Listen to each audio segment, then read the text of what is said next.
Why do all cultures have a deity coming from the sea and teaching agriculture? Why does the Pope wear a Dagon hat, mitre? From Japan to Peru, there is a myth of someone coming from the sea and teaching agriculture and tool making. Mesopotamian religions have a fish king, fish god concept, Dagon. Today the Pope wears a fisherman hat. Dagon was the Philistine deity, who is similar to Greek Poseidon, and both are what serpent is in Eden. They were the givers of wisdom despite other gods. The Philistines from Crete were the arch-enemies of the Israelites. So Crete was also one of the stops of Atlantis colonies. At this mythical island Atlantis, it was not the god of heaven and earth who introduced evil to the island but Poseidon, the Greek equivalent of Dagon. The fall of Atlantis has much more similarities with the downfall of end-times Babylon in Revelation 16 verse 17 to 20. The seventh angel poured out his bowl into the air, and out of the temple came a loud voice from the throne, saying, "It is done." Then there came flashes of lightning, rumblings, peals of thunder and a severe earthquake. No earthquake like it has ever occurred since mankind has been on earth, so tremendous was the quake. The great city split into 3 parts, and the cities of the nations collapsed. God remembered Babylon the Great and gave her the cup filled with the wine of the fury of his wrath. Every island fled away, and the mountains could not be found.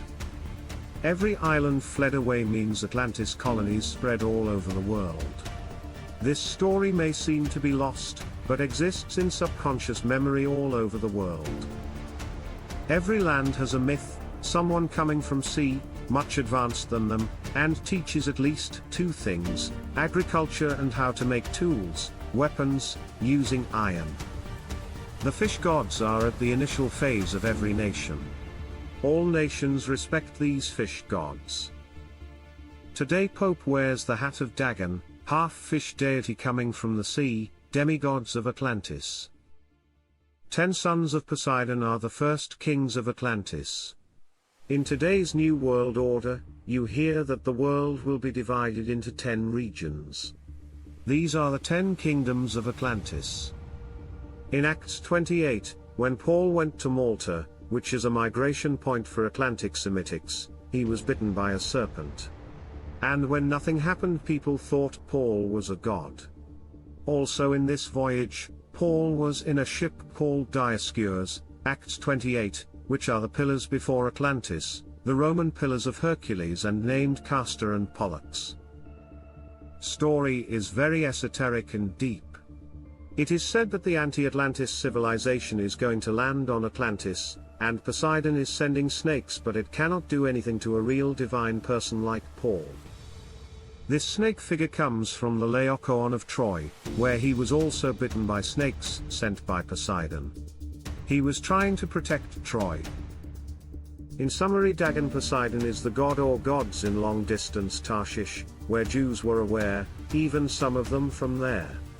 But mostly Atlantis was an Aryan settlement. So when Atlantis was destroyed either by their own god Poseidon, or their enemy god, Zeus, Yahweh, they migrated to all the world. And all over the world people learned lots from them and called them with variations of Dagon. Revelation 12:3 And there appeared another wonder in heaven, and behold a great red dragon, having 7 heads and 10 horns, and 7 crowns upon his heads. The original Greek word is drakon, the origin of English dragon or drake. Some people claim it is also Dagon. So for the Bible this sea deity is Satan.